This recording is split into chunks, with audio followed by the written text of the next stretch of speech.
కావాలనే మీ కలను నెరవేర్చుకోండి. సంప్రదించండి హెగ్డే ఫెర్టిలిటీ, హైదరాబాద్, తెలంగాణ.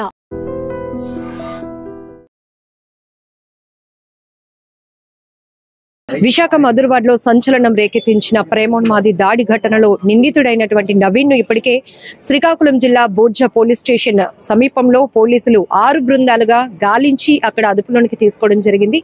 అయితే చాలా బాధాకరమైన విషయం, ప్రేమించినటువంటి వ్యక్తి త్వరలోనే పెళ్లి కూడా చేసుకోవడానికి పెద్దలు కూడా అంగీకరించిన నేపథ్యంలోనే అతను తీవ్రమైనటువంటి ఒత్తిడి, బెదిరింపుల నేపథ్యంలో ఈరోజు ఏకంగా ఇక్కడ రెంట్ హౌస్ లో ఉంటున్నటువంటి ఆ యువతి ఇంటికి వచ్చి దాడి చేసి ఆ తల్లిని పొట్టన పెట్టుకున్నాడు అతను. అలానే ఆ యువతి కూడా ఇప్పుడు హాస్పిటల్లో ప్రాణాలతో కొట్టుమిట్టాడుతున్న సందర్భం. కానీ ఇక్కడ స్థానికంగా ఉన్న వాళ్ళు, ఘటనా స్థలంలో ఉన్న వాళ్ళు చెప్తున్నారు, ఒక ఎస్ఐ గారు ఆ అమ్మాయిని సమయానికి కాపాడి ఉండకపోతే ఇప్పటికే ఆమె కూడా ఈ ఘటనలో ఆ ప్రేమోన్మాది చేతిలో ప్రాణాలు పోగొట్టుకుని ఉండేది అని చెప్తున్నారు. ఇతనే ఆ ఎస్ఐ భాస్కర్ గారు. మీ అందరికీ గుర్తుండే ఉంటుంది, గత కొద్ది రోజుల క్రితం కూడా ఒక భర్త పైన అలిగినటువంటి ఒక మహిళ 4 అంతస్తుల మేడ పైకి వెళ్ళి అక్కడి నుంచి దూకేస్తానని బెదిరించినప్పుడు కూడా చాలా చాకచక్యంగా రెస్క్యూ చేసి సింగిల్ హ్యాండ్ తో ఆమెని పైకి లిఫ్ట్ చేసి ఆమె ప్రాణాలు కాపాడారు. ఇప్పుడు ఈ ప్రేమోన్మాది దాడి ఘటనలో కూడా ఆ యువతి ప్రాణాలతో ఇప్పటికీ ఉంది అంటే దానికి కారణం కూడా ఈ పోలీస్ ఆఫీసర్. ఒకసారి మాట్లాడదాం ఎస్ఐ గారితో. Great job sir. చాలా మంది చెప్తా ఉన్నారు మీ గురించి. ఏం జరిగింది సార్ మీరు వచ్చేటప్పటికి? మేము వచ్చేటప్పటికమ్మా అమ్మాయి ఇక్కడ పడి ఉంది, కిందన పడి ఉండడం చూసి మాకు కంప్లీట్గా అమ్మాయికి పేక దగ్గర కట్ చేసి, చేతి దగ్గర కట్ చేసి ఉన్నాయి. సో అమ్మాయి చూస్తే అసలు మాట్లాడలేని పరిస్థితి. సో ఇమ్మీడియట్గా మేము అప్పుడు అంబులెన్స్ కాల్ చేసిన టైం పట్టేటట్టుంది, కనీసం రావడానికి ఒక 20 మినిట్స్ పడుతుంది. అలాగే దగ్గరలో ఆటోలు కూడా అవైలబుల్గా లేదు. సరే ఇంకెందుకు మనం అమ్మాయిని మనమే తీసుకెళ్దాం అని చెప్పి మా స్టేషన్ సంబంధించిన హెడ్ కానిస్టేబుల్ విజయ్, నేను ఇద్దరం కూడా అమ్మాయిని ఇమీడియట్గా నా చేతుల మీద తీసుకొని అక్కడ ఉన్న క్లాత్తో మెడ దగ్గర గట్టిగా ఒత్తిపెట్టి, చేతి దగ్గర ఒత్తిపెట్టి మా వెహికల్ మీద డైరెక్ట్గా హాస్పిటల్ ఐసీయూలోకి వెహికల్ మీద తీసుకెళ్ళి అక్కడ అడ్మిట్ చేయడం జరిగింది. అడ్మిట్ చేసి ఇప్పుడు కొంచెం అమ్మాయి పరిస్థితి కొంచెం బాగానే ఉందని చెప్తున్నారు. ఫైనల్గా అల్టిమేట్గా ఏంటంటే మనం అవకాశం ఉన్నంత వరకు ఒకరిని సేవ్ చేయాలన్నటువంటి ఉద్దేశంతోనే ఈ పోలీస్ డిపార్ట్మెంట్లో ప్రతి ఒక్కరు కూడా తమ యొక్క విధిని నిర్వర్తించాలని అనుకుంటారు. దానిలో భాగంగానే నా విధిని నేను నిర్వర్తించాలని నేను అనుకుంటున్నాను. ఇప్పటికి మీ యూనిఫామ్ అయిన రక్తపు మార్కులు అంటే అమ్మాయిని ఎత్తుకున్నాను కదమ్మా, దుప్పటి చుట్టాను, అప్పటికి కూడా బయటికి బ్లడ్ వచ్చింది, నాకు కూడా అంటుకుంది. ఇది పెద్దదేం కాదు, ఒక ప్రాణం కన్నా ఇంకేది ఇంపార్టెంట్ కాదన్నది నా ఉద్దేశం. సార్, ప్రాణాపాయ స్థితిలో ప్రతి సెకండ్ కూడా చాలా గోల్డెన్ అవర్ అని మనం చెప్తా ఉంటాం. మీరు వచ్చినప్పటికీ ఇదే ఇక్కడే ఇంకా రక్తపు మరకలు కూడా కనబడతా ఉన్నాయి. అదే సిచ్యువేషన్ ఇమీడియట్ గా ఇంకా అంబులెన్స్ కోసం వెయిట్ చేయడం కాకుండా విధి నిర్వహణలో మీరు ఎంత అలర్ట్ గా ఉంటారో మరొకసారి ప్రూవ్ చేస్తున్నారు. సో ఇక్కడికి వచ్చినప్పుడు మీరు సీన్ లోకి వెళ్ళినప్పుడు ఆ పరిస్థితి ఎట్లా ఉంది? అంటే మేము చూసినప్పుడు అసలు ఏం జరిగింది అనేది మాకు తెలియదు. ఫర్దర్గా అసలు ఏం జరిగింది, లేకపోతే అమ్మాయి సూసైడ్ చేసుకుందా, లేకపోతే ఎవరో వచ్చి చేశారా అనే విషయం కూడా తెలియదు. But what ever it is, ఏదైనప్పటికీ ముందు వాళ్ళని సేవ్ చేయడానికి మన ప్రయత్నం మనం చేయాలనే ఉద్దేశంలో భాగంగా మేము ఆ పని చేయడం జరిగింది. నేరుగా ఐసీయూ దగ్గరికి మీరు లోపలికి డైరెక్ట్గా మేము వెహికల్ 2 వీలర్ కాబట్టి లోపలికి డైరెక్ట్ తీసుకెళ్ళిపోయామా. తీసుకెళ్ళిపోయి అక్కడ డాక్టర్ సిబ్బంది కూడా ఇమీడియట్గా స్పందించారు. అమ్మాయి అక్కడ అప్పటికీ కూడా ఊపిరి ఆడట్లేదు అంటే ఇమీడియట్గా ముందు ఆక్సిజన్ పెట్టించండి సార్, తర్వాత ఏదైనా చూద్దాం డాక్టర్ని కూడా రిక్వెస్ట్ చేశాను. వాళ్ళు కూడా ఇమీడియట్గా స్పందించారు.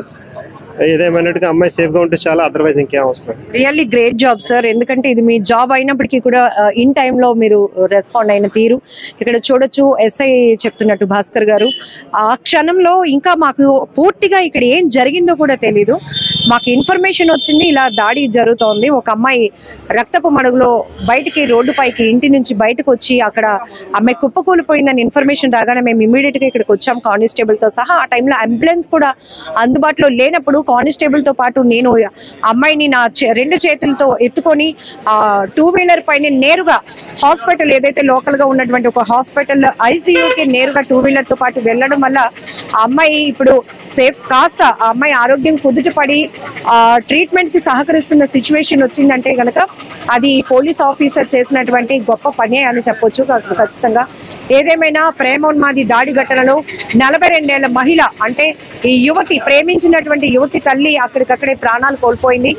ఎవరైతే ఈ నవీన్ అనే వ్యక్తి ఉన్నాడో ఆ వ్యక్తి తనతో పాటు తీసుకొచ్చినటువంటి ఆ కత్తిని కూడా ఆ తల్లి పీక కట్ చేసి అక్కడ చంపేయాలనుకున్నాడు. అలాగే యువతిపై కూడా దాడి చేశాడు. ఆ కత్తిని కూడా ఇక్కడే స్పాట్ లోనే వదిలేశాడని పోలీసులు చెప్తా ఉన్నారు. అలాగే ఇమీడియట్ గా ఈ ఘటనకు సంబంధించి పోలీసులు 6 బృందాలుగా గాలింపు చర్యలు చేపట్టిన తర్వాత శ్రీకాకుళం జిల్లా బూర్జా పోలీస్ స్టేషన్ లిమిట్ లో నేను అసలు ఏమీ చేయలేదు అని నమ్మించే ప్రయత్నంలో ఇంకొక ఫ్రెండ్ తో కలిసి అక్కడ పెయింటింగ్, ఇక్కడ 2 ప్రాణాలు తీయాలని ప్రయత్నించినటువంటి వ్యక్తి, ఆల్రెడీ ఒక ప్రాణాన్ని తీసేసినటువంటి వ్యక్తి, ఇంకొక అమ్మాయి కూడా ప్రాణాలతో పోరాడుతోంది. అలాంటి వ్యక్తి అక్కడ వెళ్ళి ఏమీ తెలియలేనట్టు ఫ్రెండ్ తో కలిసి పెయింటింగ్ వేసుకుంటున్నాడు. అలాగే ఇక్కడ విశాఖ మధురవాడలో ఈ దాడి చేసిన తర్వాత అతను బైక్ పైనే శ్రీకాకుళం బూర్జా అక్కడ వెళ్ళడం జరిగింది. ఈ లోపనే ఎవరు గుర్తుపట్టకుండా ఉండటానికి తను బట్టలు కూడా మార్చేశాడంట, తర్వాత బైక్ కూడా మార్చేశాడు. అక్కడ ఫ్రెండ్ తో ఏమి ఎరగనట్టు అక్కడ పెయింటింగ్ కూడా వేస్తున్నారు. బట్ పోలీసులు మాత్రం చాకచక్యంగా విత్ ఇన్ అవర్స్ లోనే ఆ ప్రేమోన్మాదిని అయితే అదుపులోనికి తీసుకోవడం జరిగింది. ఇప్పుడు పూర్తి స్థాయి విచారణ కూడా జరుగుతోంది. ఎలాంటి శిక్షలు విధించాలి అనేది ఫర్దర్ ప్రొసీజర్ అనేది ముందుకు వెళ్తుందని కూడా ఇప్పుడే విశాఖ నగర పోలీస్ కమిషనర్ శంకబ్రత బాగ్జీ గారు కూడా పూర్తి వివరాలు కూడా వెల్లడించడం జరిగింది. ఇక్కడ సిపి గారు చెప్తున్న ఇంకొక మాట, పదే గత 6 సంవత్సరాలుగా ఈ నవీన్ దీపిక మధ్య ప్రేమ నడిచింది. కాకపోతే ఈ అమ్మాయి వయసు చిన్నది, అమ్మాయి నర్సింగ్ కూడా చేసింది, ఇంకా 20 years కాబట్టి ఇంకొక 1 year మేము అడిగాము, టైం కావాలి, ఎందుకంటే పెళ్లి అంటే చాలా పనులు ఉంటాయి, ఖర్చులు ఉంటాయి బాబు, ఖచ్చితంగా మీ ఇద్దరికి పెళ్లి చేస్తాం, మాకు కొంచెం టైం ఇవ్వండి అని వాళ్ళు నచ్చ చెప్తూ వస్తున్నప్పటికీ, ఈ యువతి తల్లిదండ్రులు నచ్చ చెప్తూ వస్తున్నప్పటికీ కూడా మరి ఏమైందో తెలియదు. ఒక్కసారిగా అతను ఇంత కర్కశమైనటువంటి నిర్ణయంతో ఇద్దరిని చంపేయాలనుకున్నాడు. ఇక్కడ ఈ హౌస్ లోనే వాళ్ళు రెంట్ కి 1 year క్రితమే వచ్చారు. నిజానికి ఇద్దరిది కూడా, అమ్మాయిది అబ్బాయిది ఇద్దరిది శ్రీకాకుళం జిల్లానే, వీరఘట్టంకి చెందినటువంటి నవీన్, అక్కడి నుంచి ఒక 25 kilometers దూరంలో ఉన్నటువంటి ఈ నక్క దీపికకి ఒక పెళ్లి సందర్భంలో ఇద్దరి మధ్య పరిచయం ఏర్పడింది. అది కాస్త ప్రేమగా మారింది. ఇద్దరు ఇరు కుటుంబాల్లో కూడా చెప్పడం జరిగింది వాళ్ళ ప్రేమ వ్యవహారం కోసం. అయితే వయసు ఇక్కడ చాలా చిన్నది, అమ్మాయి వయసు కాబట్టి. అలాగని నవీన్ కూడా స్టేబుల్ కాలేదు. ఇంకా తనేదో డిగ్రీ చదివానన్నాడు కానీ పని చేయడానికి, పోషించడానికి కూడా పలానా జాబ్ చేస్తున్నాను అని పర్టికులర్ గా చెప్పడానికి కూడా తను ఏం చేయట్లేదు. ప్రస్తుతానికి జులైగా తిరుగుతున్నాడు కాబట్టి నా కూతుర్ని ఎలా పోషించగలుగుతాడు అనే ఆలోచనతో దీపిక తల్లిదండ్రులు కొంత టైం కూడా అడగడం జరిగింది. ఈ టైం అడిగిన నేపథ్యంలోనే మరి ఒక్కసారిగా ఎలాంటి నిర్ణయానికి పాల్పడి ఈ రోజు ఇద్దరిని చంపేయాలనుకున్నాడు. బట్ ఆ యువత అయితే దేవుడి దయ వల్ల బయటికి తను పీక మొత్తం కట్ చేసేస్తే బయటకు పరుగులు పెట్టి కుప్పకూలిపోయింది. వెంటనే పోలీసులు అలర్ట్ అయ్యి అమ్మాయిని హాస్పిటల్కి తీసుకెళ్లడం వల్ల ఇప్పుడు కొంచెం కోలుకుంటున్న పరిస్థితిలోనికి వెళ్తుందని పోలీసులు అయితే చెప్తున్నారు. మరి అమ్మాయి కోలుకోవాలని మనమందరం కూడా భగవంతుని ప్రార్థిద్దాం. బట్ ఇప్పుడైతే నవీన్ ని పోలీసులు అదుపులోనికి తీసుకున్నారు. ఎలాంటి శిక్ష అమలు కాబోతుందో కూడా ఇక్కడ చాలా మంది వెయిట్ చేస్తున్న పరిస్థితి అని కూడా చెప్పొచ్చు. బట్ ఇక్కడ కేవలం జులైగా తిరుగుతూ అర్ధాంతరంగా పెళ్లి చేసేయాలి అని ఒక తీవ్రమైన ఒత్తిడి, బెదిరింపుల వల్లే ఇదంతా కూడా జరిగిందని కూడా తెలుస్తా ఉంది. ఏదేమైనా ఇక్కడ లోకల్ గా ఉన్న వాళ్ళు కూడా చెప్తున్నారు, చాలా నిరుపేద కుటుంబం, శ్రీకాకుళం నుంచి ఇక్కడికి వచ్చారు. దీపికకు ఒక బ్రదర్ ఉన్నాడు, తను లోకల్ గా ఒక కాలేజ్ లో చదువుతున్నాడు. ఆ అబ్బాయి స్టడీస్ కోసం ఇక్కడికి వీళ్ళు వచ్చి 1 year అవుతుంది. ఇంతలోనే పెళ్లి చేద్దాం అనుకున్నటువంటి ఆ కుర్రాడు ఇట్లాంటి ఘాతుకానికి పాల్పడ్డాడు అని కూడా అందరూ ఒక్కసారిగా విస్తుపోయినటువంటి సందర్భం. ఏదేమైనా చాలా బాధాకరమైన విషయం ఈ ప్రేమోన్మాది దాడి ఘటన. బట్ దీపిక త్వరగా కోలుకోవాలని మనమందరం కూడా దేవుణ్ణి కోరుకుందాం. సొంత అక్క తంతరు, మేము ఉడా రోడ్డు వైపు ఉంటాము. శుద్ధగడ్డ అది ఉంది కదా, అక్కడ ఉంటాం. నేను లేనమ్మా, నేను టౌన్ వెళ్ళాను. మా ఆయన వచ్చారు, మా పాపకు అడిగాను, నాన్న వచ్చారమ్మా అంటే భోజనం కంటే వచ్చారు కానీ ఏదో ఫోన్ వచ్చిందమ్మా, నాన్న వెళ్ళిపోయారు అర్జెంటుగా అన్నారు. సరేలే అనేసుకొని నేను ఇంకా అన్నం పెట్టుకుందామని కూర్చోను. ఈలోపు మా ఆయన ఫోన్ చేశారు. ఫోన్ చేసి ఏం మాట్లాడుతుంటే అతనికే తెలియదు, ఏటేటో మాట్లాడేస్తాను. ఏటైందండి ఇంకేటైంది, మీ అక్క చచ్చిపోయింది అనేసి అంట. అదేటండి మా అక్క చచ్చిపోవడం ఏంటి అన్నాను. ఆడొచ్చి చంపేసి వెళ్ళిపోయాడు, పాపకు పొడిసేసి ఇక్కడ ఘాటెట్టేసి మీ అక్కకి చంపేశాడు అన్నాను. ఇంకా అలా ఫోన్ పెట్టేసి నేను అలాగ జొమ్మించిపోయి పడిపోయాను. తర్వాత ఫోన్ చేస్తే మళ్ళీ వచ్చాను. నేను మా పిన్ని వాళ్ళకి ఫోన్ చేశాను, వాళ్ళకి చెప్పాను. వాళ్ళకి చెప్పేసి ఇప్పుడు వచ్చాను నేను వాళ్ళు తీసుకొని. నేను వెళ్ళలేదండి, నేను చూడలేదు. అందుకే వీళ్ళకి ఫోన్ చేసి వెళ్ళిపోయింది.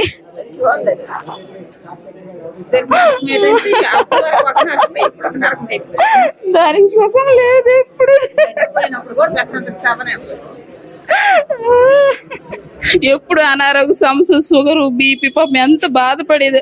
అలాగా అసలు ఎవరితో మా అక్క మాట్లాడదు, చాలా నెమ్మదస్తురాలు. ఇంకా మేము మాట్లాడుతాం కానీ అస్సలు మా అక్క ఏమి చెప్పదు, ఏం జరిగినా సరే సైలెంట్గా ఉంటుంది. అక్క ఏటైంది అంటే ఏం లేదు, అంత మనసులో పెట్టుకుంటుంది మా అక్క. ఎవరితో గొడవలకి వెళ్ళదు, ఎవరికి ఏమి అంత అస్సలు అంత మంచిదే మా అక్క.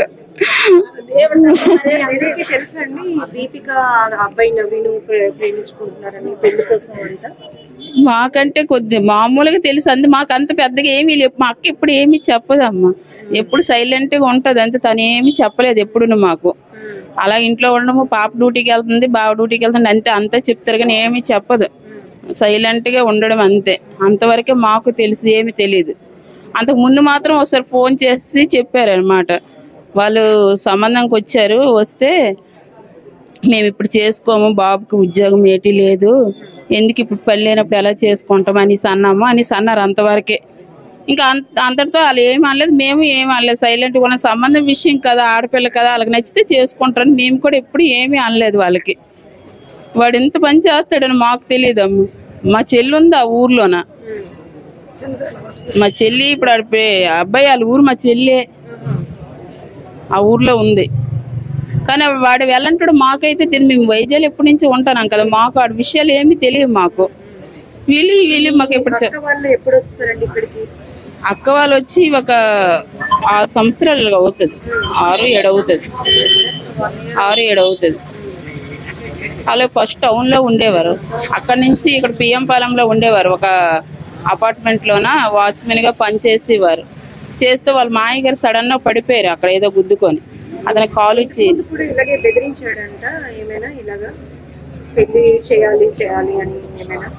మాకైతే ఏ విషయం చెప్తున్నా మాకు ఏమి తెలియదమ్మా, ఆ విషయాలు ఏమి మాకు తెలియవు.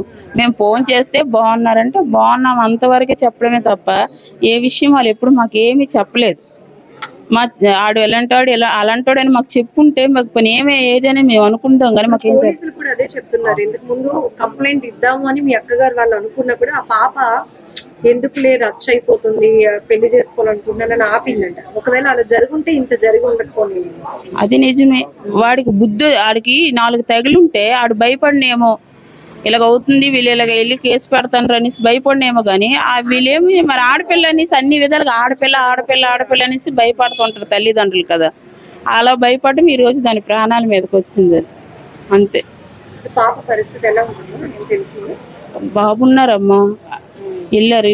మరి ఎలా ఉందో నాకు తెలియదు. ఇంకా రేపేదో హైదరాబాద్ కూడా వెళ్దాం, జాబ్ లో జాయిన్ అవ్వాలని అనుకుందంట కదా దీపిక కూడా. అదేనా మరి 2 రోజుల నుంచి వాళ్ళు చర్చికి వస్తారు, మేము చర్చికి వెళ్తాం అంతే, అంతవరకు తెలుసు. కానీ ఎలాగో చర్చిలో మా అమ్మలు చూస్తున్నాం కదని మేము ఫోన్ లో మాట్లాడలేదు, ఫోన్ చేయలేదు. ఇప్పుడు 2 రోజుల నుంచి మేము ఒక 3 days అవుతుంది మేము ఫోన్ లో మాట్లాడలేదు. ఈ మధ్యన మాకు ప్రేయర్స్ గట్రా అవడం అక్కడికి వచ్చేవారు, వీళ్ళిద్దరు అక్కడున్న పాప వచ్చేవారు, బాగున్నారు కదని మేము ఇంకా ఫోన్ చేయలేదు. ఇప్పుడు వీళ్ళని ఎలా శిక్షించాలని కోరుకుంటున్నారు? మీరు మీ అక్కను కోల్పోయారు, ఇంకొక మీ కూతురు లాంటిది, తన అక్క కూతురు కాబట్టి కూతురే మీకు కూడా. అమ్మాయి ఏమో ప్రాణంతో పోరాడుతోంది, ఏం న్యాయం కోరుతున్నారు? వాళ్ళంటోడికి మరి ఏం న్యాయం ప్రభుత్వం విధిస్తుందో ఆ చట్టం అదే. మరి మేము కోరుకున్నట్లు జరగకపోవచ్చు, కానీ ఇంకొకటి అలా చేయడానికి భయపడేలాగా ఉండాలి.